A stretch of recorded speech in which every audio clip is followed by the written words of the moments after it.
अथ श्री गणेशाष्टकम्।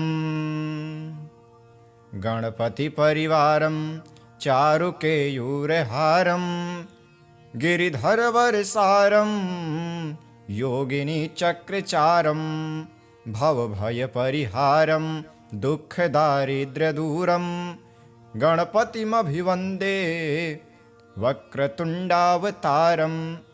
अखिलमलविनाशं पाणिना हस्तपाशं कनकगिरिनिकाशं सूर्यकोटिप्रकाशं भज भवगिरिनाशं मालतीतीरवासं गणपतिमभिवन्दे मानसे राजहंसं। विविधमणिमयूखै शोभमानं विदूरे कनककरचितचित्रं कण्ठदेशे विचित्रम्। दधति विमलहारं सर्वदा यत्नसारं गणपतिमभिवन्दे वक्रतुण्डावतारम्। दुरितगजमम मन्दं वारुणी चैव वेदं विदितमखिलनादं नृत्यमानन्दकन्दं। दधति शशिसुवक्त्रं चाङ्कुशं यो विशेषं गणपतिमभिवन्दे सर्वदानन्दकन्दम्। त्रिनयनयुतफाले शोभमाने विशाले मुकुटमणिसुडाले मौक्तिकानं च जाले धवलकुसुममाले यस्य शिरणः सताले गणपतिमभिवन्दे सर्वदा चक्रपाणे। वपुषे महति रूपं पीठमादौ सुदीपं तदुपरि रसकोणं तस्य चोर्ध्वत्रिकोणम्। गजमितदलपद्मं संस्थितं चारुछद्मं गणपतिमभिवन्दे कल्पवृक्षस्य वृन्दे।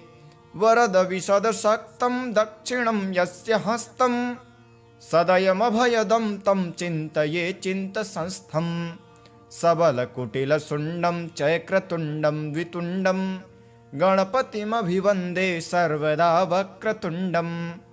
कल्पद्रुमाधस्थितिकामधेनुं चिन्तामणिं दक्षिणपाणिशुण्डं बिभ्राणमत्यद्भुतचित्ररूपं यः पूजयेत् तस्य समस्तसिद्धिः।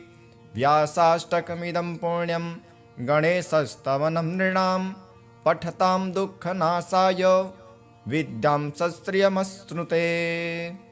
अथ श्री गणेशपञ्चरत्नम्।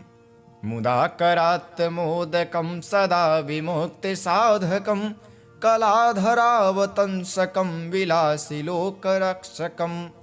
अनायकैकनायकं विनाशिदेवदैत्यकं नताशुभाशुनाशकं नमामि तं विनायकम्।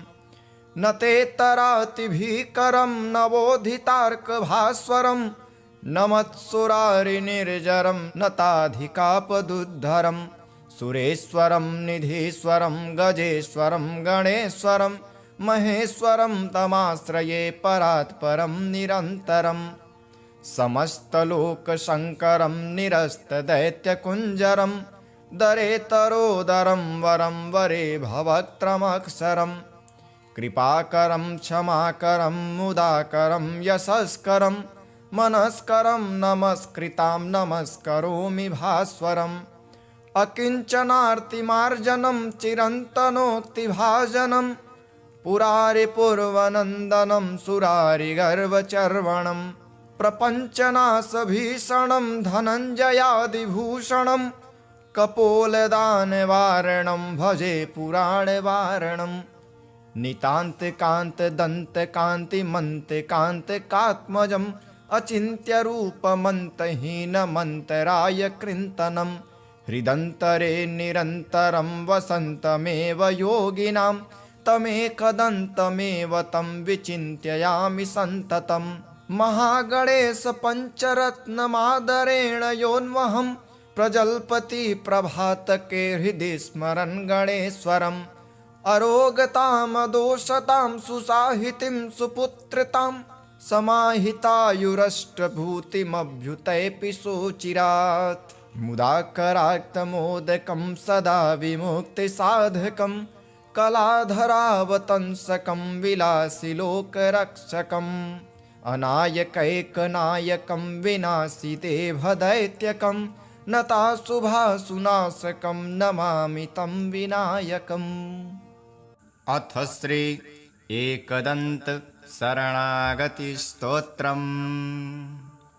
देवर्षय उचुः सदात्मरूपं सकलादिभूतं मयायिनं सोऽहमचिन्त्यबोधम् अनादिमध्यान्तविहीनमेकं तमेकदन्तं शरणं व्रजामः। अनन्तचिद्रूपमयं गणेशं मभेदभेदादिविहीनमाद्यं हृदि प्रकाशस्य धरं स्वधिस्थं तमेकदन्तं शरणं व्रजामः। समाधिस्थं हृदि योनिनां यं प्रकाशरूपेण विभातमेतं सदा निरालम्बसमाधिगम्यं तमेकदन्तं शरणं व्रजामः।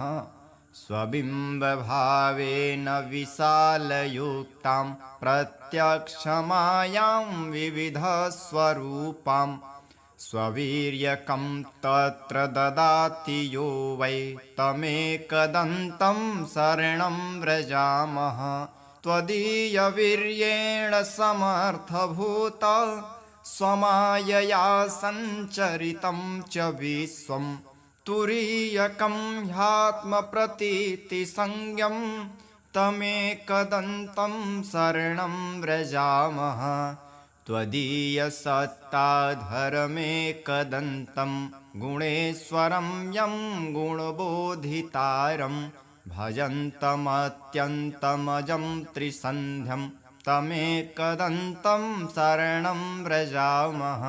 ततस्त्वया प्रेरितनादकेन सुषुप्तिसंज्ञं रचितं जगद्वै समानरूपं ह्युभयत्र संस्थं तमेकदन्तं शरणं व्रजामः।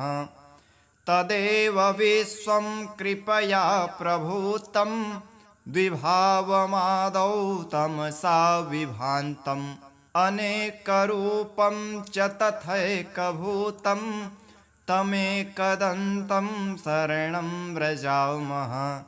ततस्त्वया प्रेरितकेन सृष्टं बभूव सूक्ष्मं जगदेकसंस्थं सुसात्विकं स्वप्नमनन्तमाद्यं तमेकदन्तं शरणं व्रजामः।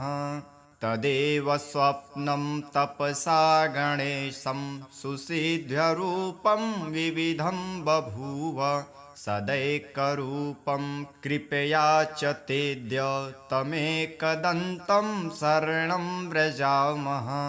त्वदाज्ञया तेन त्वया हृदिस्थं तथा सुसृष्टं जगदंशरूपं विभिन्नजाग्रन्मयमं प्रमेयं तमेकदन्तं शरणं व्रजामः। तदेव जाग्रद्दजसा विभातं विलोकितं त्वत्कृपया स्मृतेन बभूव भिन्नं च सदैकरूपं तमेकदन्तं शरणं व्रजामः। सदैव सृष्टिप्रकृतिस्वभात तदन्तरे त्वं च विभासि नित्यं धिया प्रदाता गणनाथ एकः तमेकदन्तं शरणं व्रजामः। त्वदाज्ञया भान्ति ग्रहाश्च सर्वे प्रकाशरूपाणि विभान्ति खेवै भ्रमन्ति नित्यं स्वविहारकार्या तमेकदन्तं शरणं व्रजामः। त्वदाज्ञया सृष्टिकरो विधाज्ञा त्वदाज्ञया पालक एकविष्णुः त्वदाज्ञया संहरको हरोऽपि तमेकदन्तं शरणं व्रजामः। यदाज्ञया भूमिजलेऽत्र संस्थे यदाज्ञयापः प्रवहन्ति नद्यः स्वतीर्थसंस्थश्च कृतः समुद्रः तमेकदन्तं शरणं व्रजामः यदा यया देवगणादिविस्था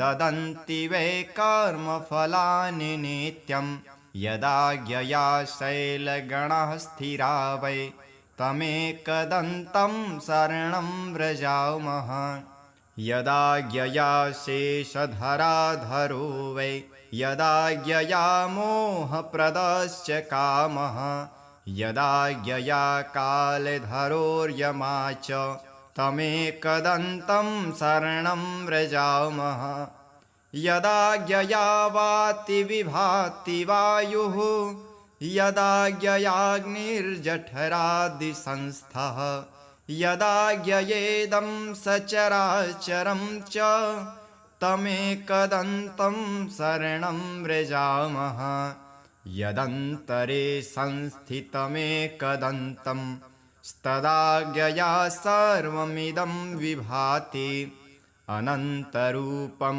हृदि बोधकं यः तमेकदन्तं शरणं व्रजामः सुयोगिनो योगबलेन सान्ध्यं प्रकुर्वते कः स्तवनेन स्तोति अतः प्रणामेन सुसिद्धिदोस्तु तमेकदन्तं शरणं व्रजामः कृत्समद उवाचः एवं स्तुत्वा गणेशानं देवाः समुनयः प्रभुं तुष्टिभावं प्रपद्यैव न नृत्युर्हसंयुतः सतानुवाच प्रीतात्मा देवर्षीणां स्तवेन वै एकदंस्तो महाभागो देवर्षिन् भक्तवत्सलः एकदन्त उवाच स्तोत्रेणाहं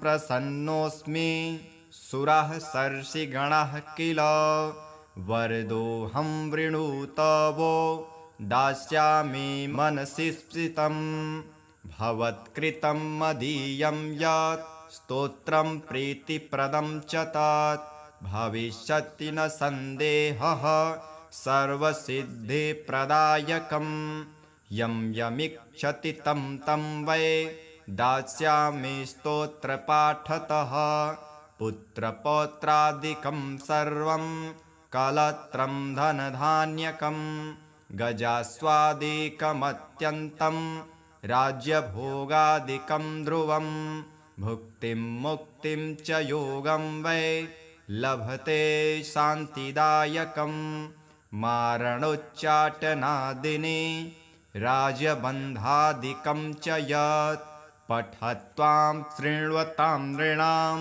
भवेच्च बन्धहीनता एकविंशतिवारं यः श्लोकानेवैकविंशतीन् पठेच्च हृदि मां स्मृत्वा दिनादित्वेकविंशतिं न तस्य दुर्लभं किञ्चित् त्रिषु लोकेषु वै भवेत् असाध्यं साधयेन्मर्त्यः सर्वत्र विजयी भवेत् नित्यं यः पठति स्तोत्रं ब्रह्मभूतः स वै नरः तस्य दर्शनतः सर्वे देवाः पूता भवन्ति च गणपतिपरिवारं चारुकेयूरहारं गिरिधरवरसारं योगिनीचक्रचारं भवभयपरिहारं दुःखदारिद्र्यदूरं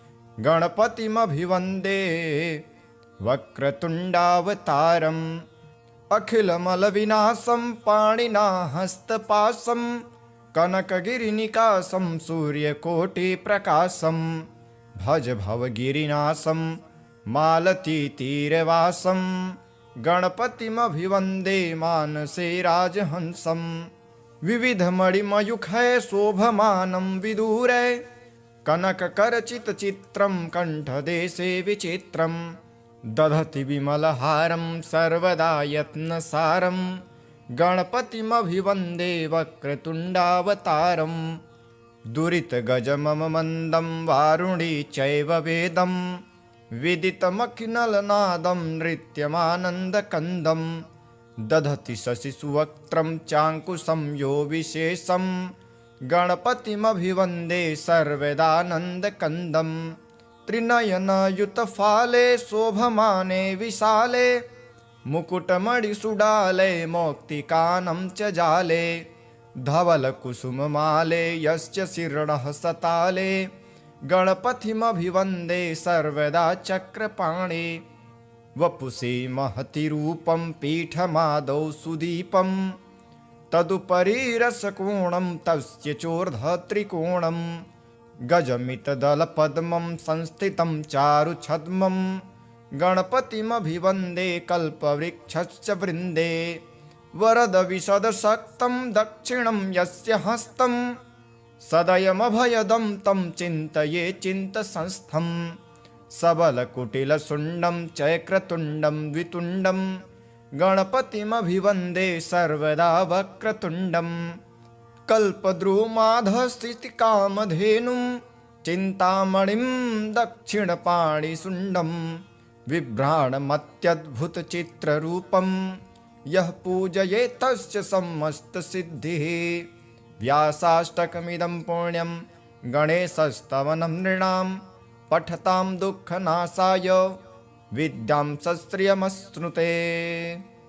अथ श्री गणेशपञ्चरत्नं मुदाकरात् मोदकं सदा विमुक्तिसाधकं कलाधरावतंसकं विलासिलोकरक्षकम् अनायकैकनायकं विनाशिदेवदैत्यकं नताशुभासुनाशकं नमामि तं विनायकं न तेतरातिभीकरं नवोदितार्कभास्वरं नमत्सुरारिनिर्जरं नताधिकापदुद्धरं सुरेश्वरं निधीश्वरं गजेश्वरं गणेश्वरं महेश्वरं तमाश्रये परात्परं निरन्तरम् समस्तलोकशङ्करं निरस्तदैत्यकुञ्जरं दरेतरोदरं वरं वरे भवक्त्रमक्षरं कृपाकरं क्षमाकरं मुदाकरं यशस्करं मनस्करं नमस्कृतां नमस्करोमि भास्वरम् अकिञ्चनार्तिमार्जनं चिरन्तनोक्तिभाजनं पुरारिपूर्वनन्दनं सुरारिगर्वचर्वणं प्रपञ्चनाशभीषणं धनञ्जयादिभूषणं कपोलदानवारणं भजे पुराणवारणं नितान्तकान्तदन्तकान्तिमन्तकान्तिकात्मजम् अचिन्त्यरूपमन्तहीनमन्तराय कृन्तनं हृदन्तरे निरन्तरं वसन्तमेव योगिनां तमेकदन्तमेव तं विचिन्त्ययामि सन्ततम् महागणेश पञ्चरत्नमादरेण योन्वहं प्रजल्पति प्रभातके हृदि स्मरन् गणेश्वरम् अरोगतामदोषतां सुसाहितिं सुपुत्रतां समाहितायुरष्टभूतिमभ्युतैपि सोचिरात् मुदाकराक्तमोदकं सदा विमुक्तिसाधकं कलाधरावतंसकं विलासिलोकरक्षकम् अनायकैकनायकं विनाशिदेवदैत्यकं नताशुभासुनाशकं नमामि तं विनायकम्। अथ श्री एकदन्त शरणागतिस्तोत्रम्। देवर्षय ऊचुः सदात्मरूपं सकलादिभूतं मयायिनं सोऽहमचिन्त्यबोधम् अनादिमध्यान्तविहीनमेकं तमेकदन्तं शरणं व्रजामः। अनन्तचिद्रूपमयं गणेशं मभेदभेदादिविहीनमाद्यं हृदि प्रकाशस्य धरं स्वधिस्थं तमेकदन्तं शरणं व्रजामः। समाधिस्थं हृदि योनिनां यं प्रकाशरूपेण विभातमेतं सदा निरालम्बसमाधिगम्यं तमेकदन्तं शरणं व्रजामः स्वबिम्बभावेन विशालयुक्तां प्रत्यक्षमायां विविधस्वरूपां स्ववीर्यकं तत्र ददाति यो वै तमेकदन्तं शरणं व्रजामः त्वदीयवीर्येण समर्थभूत स्वमायया सञ्चरितं च विश्वं तुरीयकं ह्यात्मप्रतीतिसंज्ञं तमेकदन्तं शरणं व्रजामः त्वदीयसत्ताधरमेकदन्तं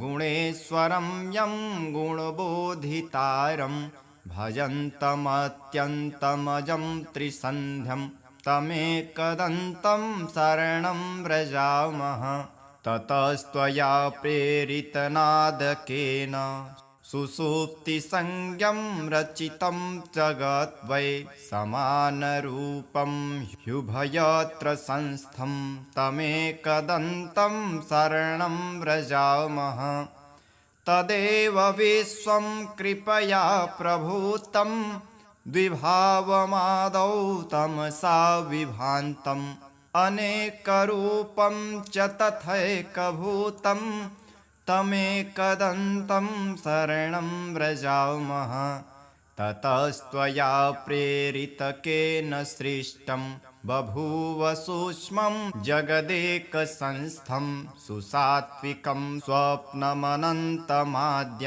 तमेकदन्तं शरणं व्रजामः तदेव स्वप्नं तपसा गणेशं सुसिद्ध्यरूपं विविधं बभूव सदैकरूपं कृपया च तेद्य तमेकदन्तं शरणं व्रजामः त्वदाज्ञया तेन त्वया हृदिस्थं तथा सुसृष्टं जगदंशरूपम् विभिन्नजाग्रन्मयमं प्रमेयं तमेकदन्तं शरणं व्रजामः तदेव जाग्रद्दजसा विभातं विलोकितं त्वत्कृपया स्मृतेन बभूव भिन्नं च सदैकरूपं तमेकदन्तं शरणं व्रजामः सदैव सृष्टिप्रकृतिस्वभात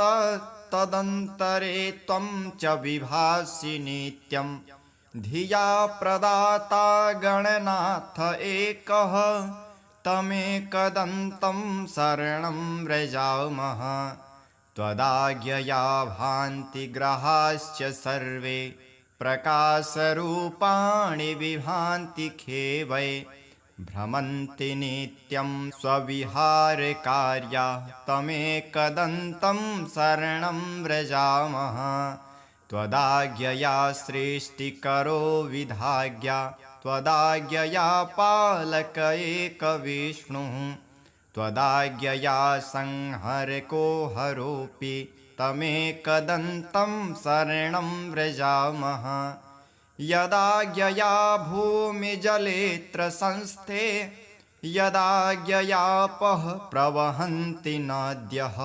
स्वतीर्थसंस्थश्च कृतः समुद्रः तमेकदन्तं शरणं व्रजामः यदाज्ञया देवगणादिविस्था ददन्ति वै कर्मफलानि नित्यं यदाज्ञया शैलगणः स्थिरा वै तमेकदन्तं शरणं व्रजामः यदाज्ञया शेषधराधरो वै यदाज्ञया मोहप्रदश्च कामः यदाज्ञया कालधरोर्यमा च तमेकदन्तं शरणं व्रजामः यदाज्ञया वाति विभाति वायुः यदाज्ञयाग्निर्जठरादिसंस्थः यदाज्ञयेदं सचराचरं च तमेकदन्तं शरणं व्रजामः यदन्तरे संस्थितमेकदन्तं तदाज्ञया सर्वमिदं विभाति अनन्तरूपं हृदि बोधकं यः तमेकदन्तं शरणं व्रजामः। सुयोगिनो योगबलेन सान्ध्यं प्रकुर्वते कः स्तवनेन स्तोति। अतः प्रणामेन सुसिद्धिदोस्तु तमेकदन्तं शरणं व्रजामः। कृत्समद उवाचः एवं स्तुत्वा गणेशानं देवाः समुनयः प्रभुं तुष्टिभावं प्रपद्यैव न नृत्युर्हसंयुतः। सतानुवाच प्रीतात्मा देवर्षीणां स्तवेन वै एकदंस्तो महाभागो देवर्षीन् भक्तवत्सलः। एकदन्त उवाच स्तोत्रेणाहं प्रसन्नोऽस्मि सुराः सर्षिगणाः किल वरदोऽहं वृणुतवो दास्यामि मनसि स्फीतं। भवत्कृतं मदीयं यत् स्तोत्रं प्रीतिप्रदं च तत् भविष्यति न सन्देहः सर्वसिद्धिप्रदायकम्। यं यमिच्छति तं तं वै दास्यामि स्तोत्रपाठतः। पुत्रपौत्रादिकं सर्वं कलत्रं धनधान्यकं गजास्वादिकमत्यन्तं राज्यभोगादिकं ध्रुवं। भुक्तिं मुक्तिं च योगं वै लभते शान्तिदायकं। मारणोच्चाटनादिनी राजबन्धादिकं च यत् पठत्वां शृण्वतां नृणां भवेच्च बन्धहीनता। एकविंशतिवारं यः श्लोकानेवैकविंशतीन् पठेच्च हृदि मां स्मृत्वा दिनादित्वेकविंशतिं न तस्य दुर्लभं किञ्चित् त्रिषु लोकेषु वै भवेत्। असाध्यं साधयेन्मर्त्यः सर्वत्र विजयी भवेत्। नित्यं यः पठति स्तोत्रं ब्रह्मभूतः स वै नरः तस्य दर्शनतः सर्वे देवाः पूता भवन्ति च। गणपतिपरिवारं चारुकेयूरहारं गिरिधरवरसारं योगिनीचक्रचारं भवभयपरिहारं दुःखदारिद्र्यदूरं गणपतिमभिवन्दे वक्रतुण्डावतारम् अखिलमलविनाशं पाणिना हस्तपाशं कनकगिरिनिकाशं सूर्यकोटिप्रकाशं भज भवगिरिनाशं मालतीतीरवासं गणपतिमभिवन्दे मानसे राजहंसं विविधमणिमयूखै शोभमानं विदूरे कनककरचितचित्रं कण्ठदेशे विचित्रं दधति विमलहारं सर्वदा यत्नसारं गणपतिमभिवन्दे वक्रतुण्डावतारं दुरितगजममन्दं वारुणी चैव वेदं विदितमखिनलनादं नृत्यमानन्दकन्दं दधति शशिसुवक्त्रं चाङ्कुशं यो विशेषं गणपतिमभिवन्दे सर्वदानन्दकन्दं त्रिनयनयुतफाले शोभमाने विशाले मुकुटमणिसुडाले मौक्तिकानं च जाले धवलकुसुममाले यस्य शिरणः सताले गणपतिमभिवन्दे सर्वदा चक्रपाणे वपुषे महति रूपं पीठमादौ सुदीपं तदुपरि रसकोणं तस्य चोर्ध्वत्रिकोणं गजमितदलपद्मं संस्थितं चारुछद्मं गणपतिमभिवन्दे कल्पवृक्षस्य वृन्दे वरदविशदशक्तं दक्षिणं यस्य हस्तं सदयमभयदं तं चिन्तये चिन्तसंस्थं सबलकुटिलशुण्डं चक्रतुण्डं द्वितुण्डं गणपतिमभिवन्दे सर्वदा वक्रतुण्डं कल्पद्रुमाधस्थितिकामधेनुं चिन्तामणिं दक्षिणपाणिसुण्डं बिभ्राणमत्यद्भुतचित्ररूपं यः पूजयेत् तस्य समस्तसिद्धिः। व्यासाष्टकमिदं पुण्यं गणेशस्तवनं नृणां पठतां दुःखनाशाय विद्यां सश्रियमश्नुते। अथ श्री गणेशपञ्चरत्नम्।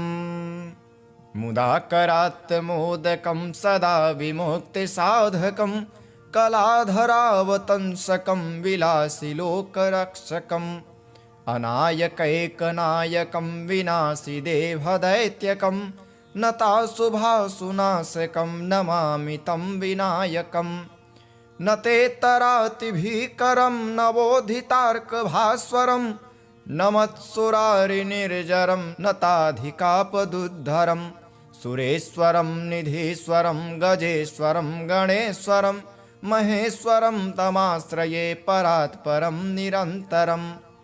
समस्तलोकशङ्करं निरस्तदैत्यकुञ्जरं दरेतरोदरं वरं वरे भवक्त्रमक्षरं कृपाकरं क्षमाकरं मुदाकरं यशस्करं मनस्करं नमस्कृतां नमस्करोमि भास्वरम्।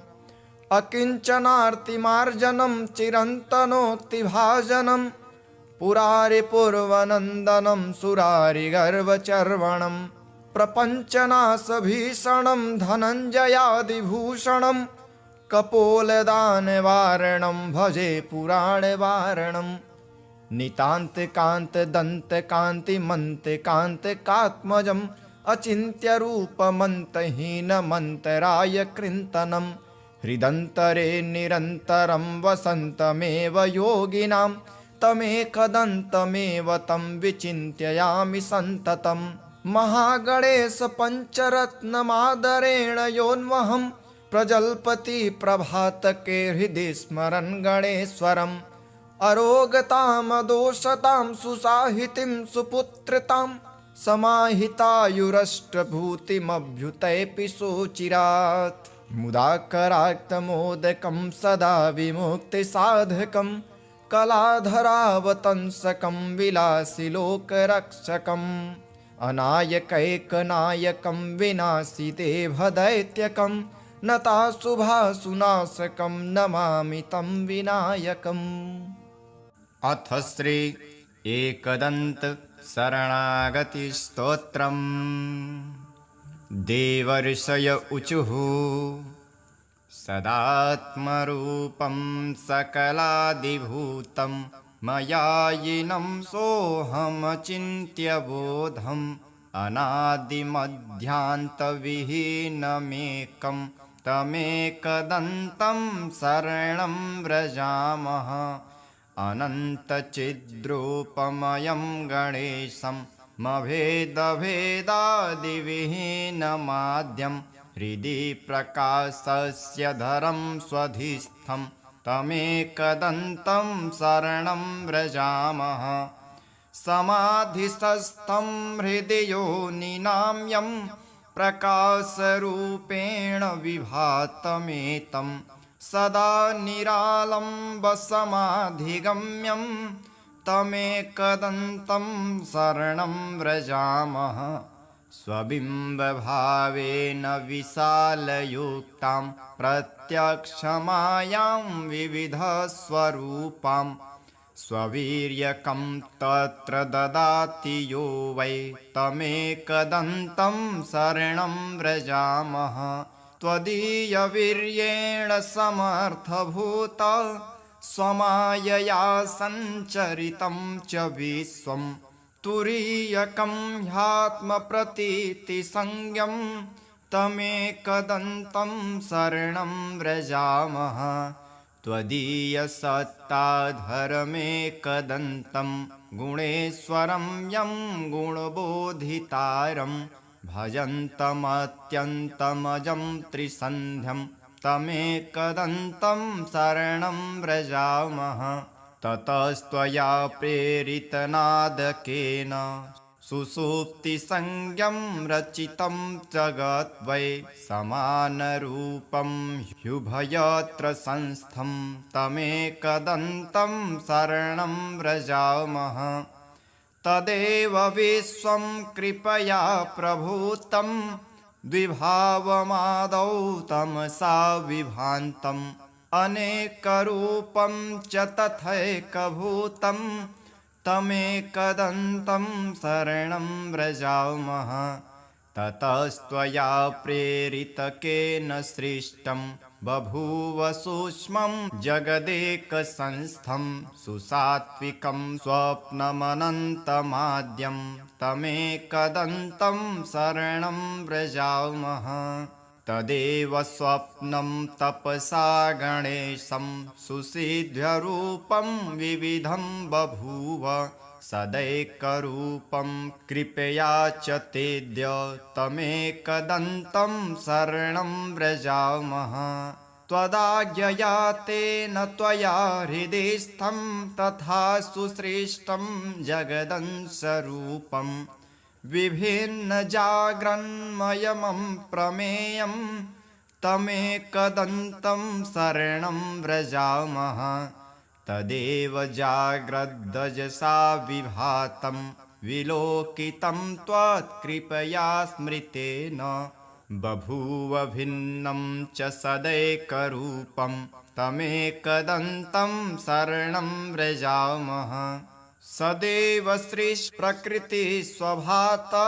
तदन्तरे त्वं च विभासि नित्यं धिया प्रदाता गणनाथ एकः तमेकदन्तं शरणं व्रजामः त्वदाज्ञया भान्ति ग्रहाश्च सर्वे प्रकाशरूपाणि विभान्ति खेवै भ्रमन्ति नित्यं स्वविहारकार्या तमेकदन्तं शरणं व्रजामः त्वदाज्ञया सृष्टिकरो विधाज्ञा त्वदाज्ञया पालक एकविष्णुः त्वदाज्ञया संहरको हरोऽपि तमेकदन्तं शरणं व्रजामः यदाज्ञया भूमिजलेऽत्र संस्थे यदाज्ञयापः प्रवहन्ति नद्यः स्वतीर्थसंस्थश्च कृतः समुद्रः तमेकदन्तं शरणं व्रजामः यदाज्ञया देवगणादिविस्था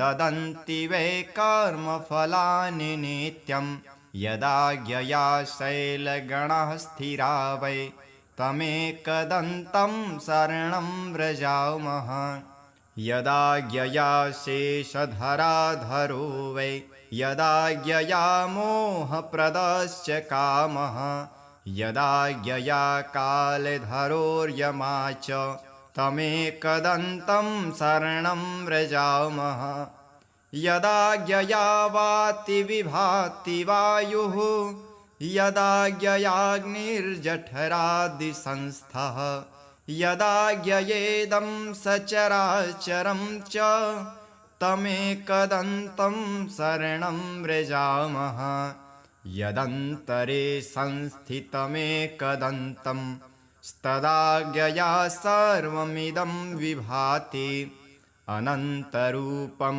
हृदि बोधकं यः तमेकदन्तं शरणं व्रजामः सुयोगिनो योगबलेन सान्ध्यं प्रकुर्वते कः स्तवनेन स्तोति अतः प्रणामेन सुसिद्धिदोस्तु तमेकदन्तं शरणं व्रजामः गृत्समद उवाचः एवं स्तुत्वा गणेशानं देवाः समुनयः प्रभुं तुष्टिभावं प्रपद्यैव न नृत्युर्हसंयुतः सतानुवाच प्रीतात्मा देवर्षीणां स्तवेन वै एकदंस्तो महाभागो देवर्षिन् भक्तवत्सलः एकदन्त उवाच स्तोत्रेणाहं प्रसन्नोऽस्मि सुराः सर्षिगणाः किल वरदोऽहं वृणुतवो दास्यामि मनसि स्फीतं भवत्कृतं मदीयं यत् स्तोत्रं प्रीतिप्रदं च तत् भविष्यति न सन्देहः सर्वसिद्धिप्रदायकं यं यमिच्छति तं तं वै दास्यामि स्तोत्रपाठतः पुत्रपौत्रादिकं सर्वं कलत्रं धनधान्यकं गजास्वादिकमत्यन्तं राज्यभोगादिकं ध्रुवं भुक्तिं मुक्तिं च योगं वै लभते शान्तिदायकं मारणोच्चाटनादिनि राजबन्धादिकं च यत् पठत्वां शृण्वतां नृणां भवेच्च बन्धहीनता एकविंशतिवारं यः श्लोकानेवैकविंशतीन् पठेच्च हृदि मां स्मृत्वा दिनादित्वेकविंशतिं न तस्य दुर्लभं किञ्चित् त्रिषु लोकेषु वै भवेत् असाध्यं साधयेन्मर्त्यः सर्वत्र विजयी भवेत् नित्यं यः पठति स्तोत्रं ब्रह्मभूतः स वै नरः तस्य दर्शनतः सर्वे देवाः पूता भवन्ति च। गणपतिपरिवारं चारुकेयूरहारं गिरिधरवरसारं योगिनीचक्रचारं भवभयपरिहारं दुःखदारिद्र्यदूरं गणपतिमभिवन्दे वक्रतुण्डावतारम् अखिलमलविनाशं पाणिना हस्तपाशं कनकगिरिनिकाशं सूर्यकोटिप्रकाशं भज भवगिरिनाशं मालतीतीरवासं गणपतिमभिवन्दे मानसे राजहंसं विविधमणिमयूखै शोभमानं विदूरे कनककरचितचित्रं कण्ठदेशे विचित्रं दधति विमलहारं सर्वदा यत्नसारं गणपतिमभिवन्दे वक्रतुण्डावतारं दुरितगजममन्दं वारुणी चैव वेदं विदितमखिनलनादं नृत्यमानन्दकन्दं दधति शशिसुवक्त्रं चाङ्कुशं यो विशेषं गणपतिमभिवन्दे सर्वदानन्दकन्दं त्रिनयनयुतफाले शोभमाने विशाले मुकुटमणिसुडाले मौक्तिकानं च जाले धवलकुसुममाले यस्य शिरणः सताले गणपतिमभिवन्दे सर्वदा चक्रपाणे वपुषे महति रूपं पीठमादौ सुदीपं तदुपरि रसकोणं तस्य चोर्ध्वत्रिकोणं गजमितदलपद्मं संस्थितं चारुछद्मं गणपतिमभिवन्दे कल्पवृक्षस्य वृन्दे वरदविशदशक्तं दक्षिणं यस्य हस्तं सदयमभयदं तं चिन्तये चिन्तसंस्थं सबलकुटिलशुण्डं चक्रतुण्डं द्वितुण्डं गणपतिमभिवन्दे सर्वदा वक्रतुण्डं कल्पद्रुमाधस्थितिकामधेनुं चिन्तामणिं दक्षिणपाणिशुण्डं बिभ्राणमत्यद्भुतचित्ररूपं यः पूजयेत् तस्य समस्तसिद्धिः व्यासाष्टकमिदं पुण्यं गणेशस्तवनं नृणां पठतां दुःखनाशाय विद्यां सश्रियमश्नुते। अथ श्री गणेशपञ्चरत्नं मुदाकरात् मोदकं सदा विमुक्तिसाधकं कलाधरावतंसकं विलासिलोकरक्षकम् अनायकैकनायकं विनाशि देवदैत्यकं नताशुभासुनाशकं नमामि तं विनायकं न तेतरातिभीकरं नवोधितार्कभास्वरं नमत्सुरारिनिर्जरं नताधिकापदुद्धरं सुरेश्वरं निधीश्वरं गजेश्वरं गणेश्वरं महेश्वरं तमाश्रये परात्परं निरन्तरम् समस्तलोकशङ्करं निरस्तदैत्यकुञ्जरं दरेतरोदरं वरं वरे भवक्त्रमक्षरं कृपाकरं क्षमाकरं मुदाकरं यशस्करं मनस्करं नमस्कृतां नमस्करोमि भास्वरम्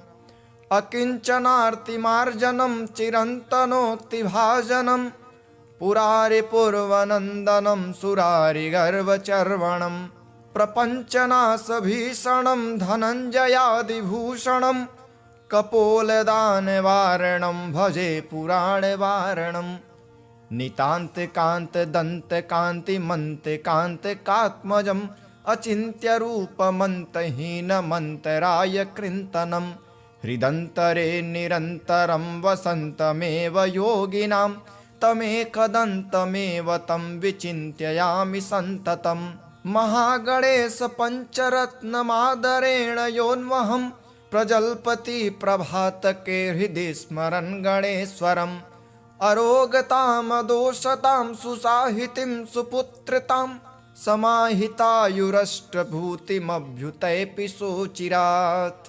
मुदाकराक्तमोदकं सदा विमुक्तिसाधकं कलाधरावतंसकं विलासिलोकरक्षकम् अनायकैकनायकं विनाशिदेवदैत्यकं नताशुभासुनाशकं नमामि तं विनायकम्। अथ श्री एकदन्त शरणागतिस्तोत्रम्। देवर्षय ऊचुः सदात्मरूपं सकलादिभूतं मयायिनं सोऽहमचिन्त्यबोधम् अनादिमध्यान्तविहीनमेकं तमेकदन्तं शरणं व्रजामः। अनन्तचिद्रूपमयं गणेशं मभेदभेदादिविहीनमाद्यं हृदि प्रकाशस्य धरं स्वधिस्थं तमेकदन्तं शरणं व्रजामः। समाधिस्थं हृदि योनिनां यं प्रकाशरूपेण विभातमेतं सदा निरालम्बसमाधिगम्यं तमेकदन्तं शरणं व्रजामः। स्वबिम्बभावेन विशालयुक्तां प्रत्यक्षमायां विविधस्वरूपां स्ववीर्यकं तत्र ददाति यो वै तमेकदन्तं शरणं व्रजामः। त्वदीयवीर्येण समर्थभूत स्वमायया सञ्चरितं च विश्वं तुरीयकं ह्यात्मप्रतीतिसंज्ञं तमेकदन्तं शरणं व्रजामः। त्वदीयसत्ताधरमेकदन्तं गुणेश्वरं यं गुणबोधितारं भजन्तमत्यन्तमजं त्रिसन्ध्यं तमेकदन्तं शरणं व्रजामः। ततस्त्वया प्रेरितनादकेन सुषुप्तिसंज्ञं रचितं जगत् वै समानरूपं ह्युभयत्र संस्थं तमेकदन्तं शरणं व्रजामः। तदेव विश्वं कृपया प्रभूतं द्विभावमादौ तमसा विभान्तम् अनेकरूपं च तथैकभूतं तमेकदन्तं शरणं व्रजामः। ततस्त्वया प्रेरितकेन सृष्टं बभूव सूक्ष्मं जगदेकसंस्थं सुसात्विकं स्वप्नमनन्तमाद्यं तमेकदन्तं शरणं व्रजामः। तदेव स्वप्नं तपसा गणेशं सुसिद्ध्यरूपं विविधं बभूव सदैकरूपं कृपया च तेद्य तमेकदन्तं शरणं व्रजामः। त्वदाज्ञया तेन त्वया हृदिस्थं तथा सुसृष्टं जगदंशरूपं विभिन्नजाग्रन्मयमं प्रमेयं तमेकदन्तं शरणं व्रजामः तदेव जाग्रद्दजसा विभातं विलोकितं त्वत्कृपया स्मृतेन बभूव भिन्नं च सदैकरूपं तमेकदन्तं शरणं व्रजामः सदैव सृष्टिप्रकृतिस्वभात तदन्तरे त्वं च विभासि नित्यं धिया प्रदाता गणनाथ एकः तमेकदन्तं शरणं व्रजामः त्वदाज्ञया भान्ति ग्रहाश्च सर्वे प्रकाशरूपाणि विभान्ति खेवै भ्रमन्ति नित्यं स्वविहारकार्या तमेकदन्तं शरणं व्रजामः त्वदाज्ञया सृष्टिकरो विधाज्ञा त्वदाज्ञया पालक एकविष्णुः त्वदाज्ञया संहरको हरोऽपि तमेकदन्तं शरणं व्रजामः यदाज्ञया भूमिजलेऽत्र संस्थे यदाज्ञयापः प्रवहन्ति नद्यः स्वतीर्थसंस्थश्च कृतः समुद्रः तमेकदन्तं शरणं व्रजामः यदाज्ञया देवगणादिविस्था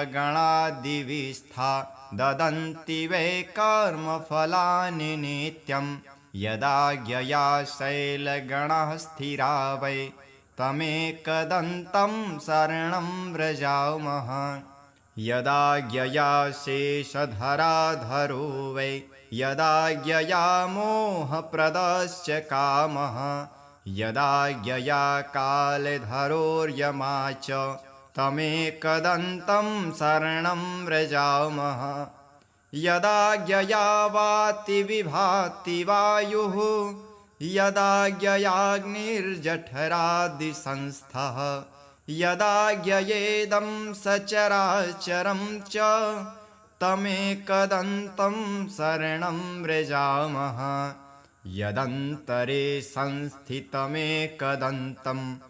तदाज्ञया सर्वमिदं विभाति अनन्तरूपं हृदि बोधकं यः तमेकदन्तं शरणं व्रजामः सुयोगिनो योगबलेन सान्ध्यं प्रकुर्वते कः स्तवनेन स्तोति अतः प्रणामेन सुसिद्धिदोस्तु तमेकदन्तं शरणं व्रजामः कृत्समद उवाचः एवं स्तुत्वा गणेशानं देवाः समुनयः प्रभुं तुष्टिभावं प्रपद्यैव न नृत्युर्हसंयुतः सतानुवाच प्रीतात्मा देवर्षीणां स्तवेन वै एकदंस्तो महाभागो देवर्षिन् भक्तवत्सलः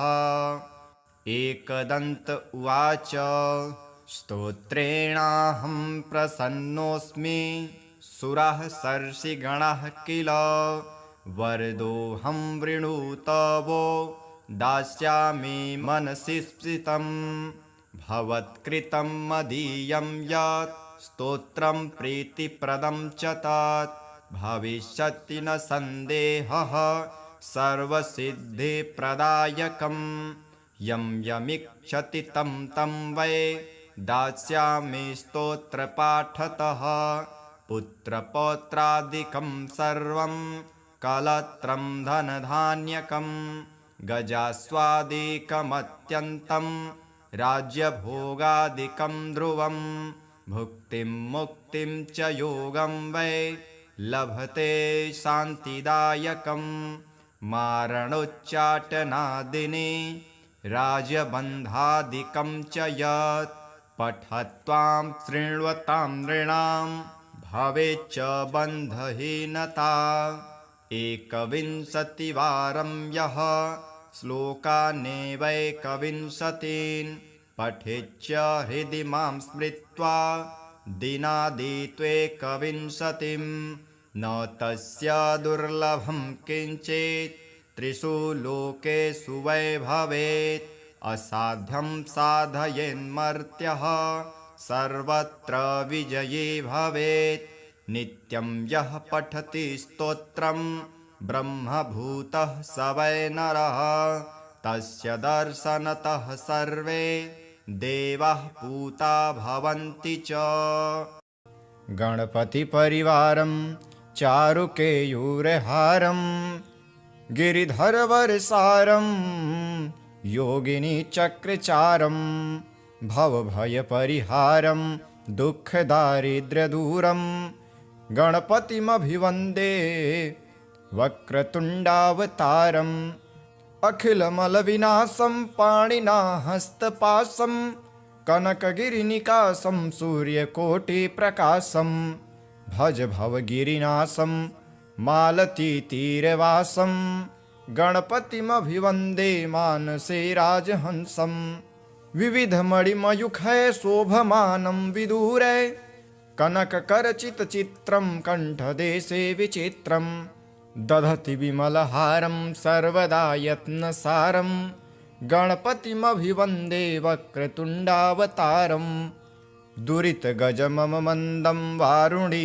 चैव वेदं विदितमखिनलनादं नृत्यमानन्दकन्दं दधति शशिसुवक्त्रं चाङ्कुशं यो विशेषं गणपतिमभिवन्दे सर्वदानन्दकन्दं त्रिनयनयुतफाले शोभमाने विशाले मुकुटमणिसुडाले मौक्तिकानं च जाले धवलकुसुममाले यस्य शिरणः सताले गणपतिमभिवन्दे सर्वदा चक्रपाणे वपुषे महति रूपं पीठमादौ सुदीपं तदुपरि रसकोणं तस्य चोर्ध्वत्रिकोणं गजमितदलपद्मं संस्थितं चारुछद्मं गणपतिमभिवन्दे कल्पवृक्षस्य वृन्दे वरदविशदशक्तं दक्षिणं यस्य हस्तं सदयमभयदं तं चिन्तये चिन्तसंस्थं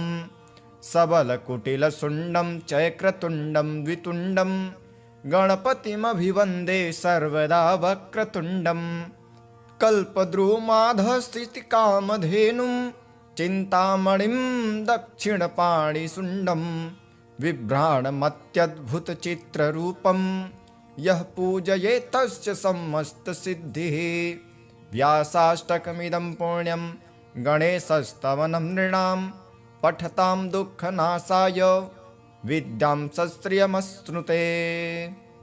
अथ श्री गणेशपञ्चरत्नं मुदाकरात् मोदकं सदा विमुक्तिसाधकं कलाधरावतंसकं विलासिलोकरक्षकम् अनायकैकनायकं विनाशि देवदैत्यकं नताशुभाशुनाशकं नमामि तं विनायकं न तेतरातिभीकरं नवोदितार्कभास्वरं नमत्सुरारिनिर्जरं नताधिकापदुद्धरं सुरेश्वरं निधीश्वरं गजेश्वरं गणेश्वरं महेश्वरं तमाश्रये परात्परं निरन्तरं समस्तलोकशङ्करं निरस्तदैत्यकुञ्जरं दरेतरोदरं वरं वरे भवक्त्रमक्षरं कृपाकरं क्षमाकरं मुदाकरं यशस्करं मनस्करं नमस्कृतां नमस्करोमि भास्वरम् अकिञ्चनार्तिमार्जनं चिरन्तनोक्तिभाजनं पुरारिपूर्वनन्दनं सुरारिगर्वचर्वणं प्रपञ्चनाशभीषणं धनञ्जयादिभूषणं कपोलदानवारणं भजे पुराणवारणं नितान्तकान्तदन्तकान्तिमन्तकान्तिकात्मजम् अचिन्त्यरूपमन्तहीनमन्तराय कृन्तनं हृदन्तरे निरन्तरं वसन्तमेव योगिनां तमेकदन्तमेव तं विचिन्त्ययामि सन्ततम् महागणेश पञ्चरत्नमादरेण योन्वहं प्रजल्पति प्रभातके हृदि स्मरन् गणेश्वरम् अरोगतामदोषतां सुसाहितिं सुपुत्रतां समाहितायुरष्टभूतिमभ्युतैपि सोचिरात् मुदा कराक्तमोदकं सदा विमुक्तिसाधकं कलाधरावतंसकं विलासिलोकरक्षकम् अनायकैकनायकं विनाशिदेवदैत्यकं नताशुभासुनाशकं नमामि तं विनायकम्। अथ श्री एकदन्त शरणागतिस्तोत्रम्। देवर्षय ऊचुः सदात्मरूपं सकलादिभूतं मयायिनं सोऽहमचिन्त्य बोधम् अनादिमध्यान्तविहीनमेकं तमेकदन्तं शरणं व्रजामः। अनन्तचिद्रूपमयं गणेशं मभेदभेदादिविहीनमाद्यं हृदि प्रकाशस्य धरं स्वधिस्थं तमेकदन्तं शरणं व्रजामः। समाधिस्थं हृदि योनिनां यं प्रकाशरूपेण विभातमेतं सदा निरालम्बसमाधिगम्यं तमेकदन्तं शरणं व्रजामः। स्वबिम्बभावेन विशालयुक्तां प्रत्यक्षमायां विविधस्वरूपां स्ववीर्यकं तत्र ददाति यो वै तमेकदन्तं शरणं व्रजामः। त्वदीयवीर्येण समर्थभूत स्वमायया सञ्चरितं च विश्वं तुरीयकं ह्यात्मप्रतीतिसंज्ञं तमेकदन्तं शरणं व्रजामः। त्वदीयसत्ताधरमेकदन्तं गुणेश्वरं यं गुणबोधितारं भजन्तमत्यन्तमजं त्रिसन्ध्यं तमेकदन्तं शरणं व्रजामः। ततस्त्वया प्रेरितनादकेन सुषुप्तिसंज्ञं रचितं जगत् वै समानरूपं ह्युभयत्र संस्थं तमेकदन्तं शरणं व्रजामः। तदेव विश्वं कृपया प्रभूतं द्विभावमादौ तमसा विभान्तम् अनेकरूपं च तथैकभूतं तमेकदन्तं शरणं व्रजामः। ततस्त्वया प्रेरितकेन सृष्टं बभूव सूक्ष्मं जगदेकसंस्थं सुसात्विकं स्वप्नमनन्तमाद्यं तमेकदन्तं शरणं व्रजामः। तदेव स्वप्नं तपसा गणेशं सुसिद्ध्यरूपं विविधं बभूव सदैकरूपं कृपया च तेद्य तमेकदन्तं शरणं व्रजामः। त्वदाज्ञया तेन त्वया हृदिस्थं तथा सुसृष्टं जगदंशरूपं विभिन्नजाग्रन्मयमं प्रमेयं तमेकदन्तं शरणं व्रजामः। तदेव जाग्रद्दजसा विभातं विलोकितं त्वत्कृपया स्मृतेन बभूव भिन्नं च सदैकरूपं तमेकदन्तं शरणं व्रजामः। सदैव सृष्टिप्रकृतिस्वभात तदन्तरे त्वं च विभासि नित्यं धिया प्रदाता गणनाथ एकः तमेकदन्तं शरणं व्रजामः। त्वदाज्ञया भान्ति ग्रहाश्च सर्वे प्रकाशरूपाणि विभान्ति खेवै भ्रमन्ति नित्यं स्वविहारकार्या तमेकदन्तं शरणं व्रजामः त्वदाज्ञया सृष्टिकरो विधाज्ञा त्वदाज्ञया पालक एकविष्णुः त्वदाज्ञया संहरको हरोऽपि तमेकदन्तं शरणं व्रजामः यदाज्ञया भूमिजलेऽत्र संस्थे यदाज्ञयापः प्रवहन्ति नद्यः स्वतीर्थसंस्थश्च कृतः समुद्रः तमेकदन्तं शरणं व्रजामः यदाज्ञया देवगणादिविस्था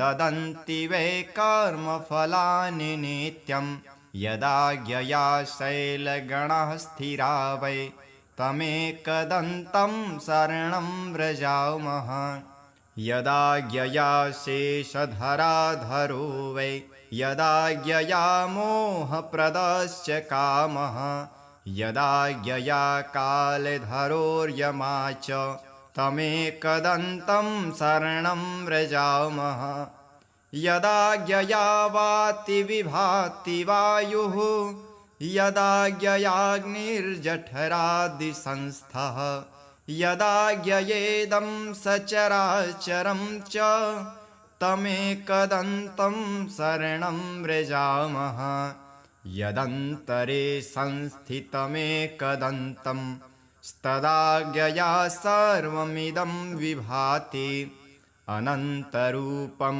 हृदि बोधकं यः तमेकदन्तं शरणं व्रजामः सुयोगिनो योगबलेन सान्ध्यं प्रकुर्वते कः स्तवनेन स्तोति अतः प्रणामेन सुसिद्धिदोस्तु तमेकदन्तं शरणं व्रजामः कृत्समद उवाचः एवं स्तुत्वा गणेशानं देवाः समुनयः प्रभुं तुष्टिभावं प्रपद्यैव न नृत्युर्हसंयुतः सतानुवाच प्रीतात्मा देवर्षीणां स्तवेन वै एकदंस्तो महाभागो देवर्षिन् भक्तवत्सलः एकदन्त उवाच स्तोत्रेणाहं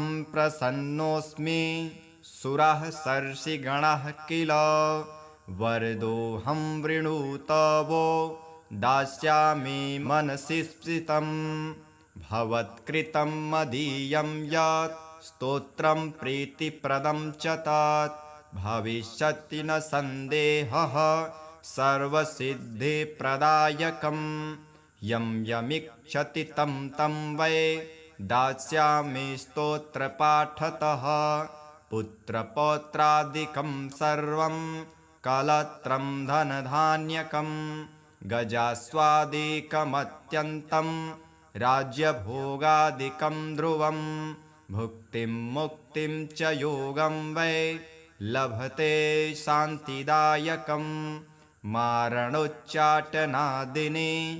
राजबन्धादिकं च यत् पठत्वां शृण्वतां नृणां भवेच्च बन्धहीनता एकविंशतिवारं यः श्लोकानेवैकविंशतीन् पठेच्च हृदि मां स्मृत्वा दिनादित्वेकविंशतिं न तस्य दुर्लभं किञ्चित् त्रिषु लोकेषु वै भवेत् असाध्यं साधयेन्मर्त्यः सर्वत्र विजयी भवेत् नित्यं यः पठति स्तोत्रं ब्रह्मभूतः स वै नरः तस्य दर्शनतः सर्वे देवाः पूता भवन्ति च।